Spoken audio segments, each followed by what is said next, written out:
on trade, let's bring in Jimmy Pethokoukis, economic policy analyst at American Enterprise Institute. Jimmy, thanks for joining us today. Yep. At least from a market standpoint, it seems like it's baked in, that it's something of a foregone conclusion that this trade war with China is, if not de-escalating, at least on pause. What could go wrong with that assumption? Listen, there's no doubt that the consensus on Wall Street almost perfectly reflects what Kayla just said, that we're seeing a ratcheting down, pause. We can kind of take a deep breath for 2020. All that is baked into all the bullish analyses. But we have to remember a couple things. One, the president has enormous power to cause havoc in trade. It's very difficult to strike a trade agreement, but the president can pretty much do whatever he wants, as we found out, as far as raising tariffs. He has immense power. And at some point during 2020, this is sort of your bear scenario. Democrats are going to figure out that they can out-hawk this president on trade, which is popular.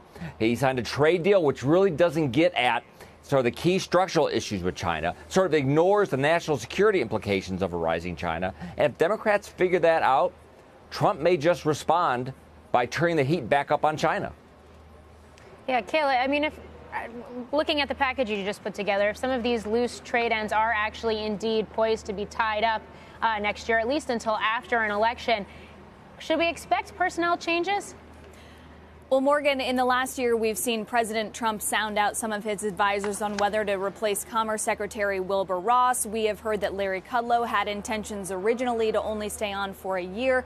That deadline, of course, came and went. And then we also heard the trade representative, people close to him, saying that he really wanted to define his legacy on China, and this phase one deal could be that. That being said, we do expect departures at the staff level, but I'm told that most of the senior team has signed on to remain through 2020.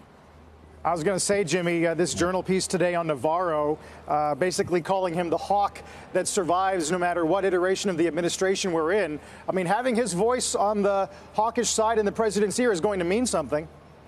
It does. Listen, Peter Navarro is not satisfied with this phase one trade deal, some sort of legacy builder. He views China as a long-term geopolitical threat, kind of take Japan from the 1980s and add in the Soviet Union, and that's what he views, that we're in a long twilight struggle against a totalitarian power. And, them buying more sorghum and some IP protections is not enough. He's going to continue that message to the president. And to the extent to which the president accepts that message, we're not sure yet. He still focuses a lot on the economy, but that could change.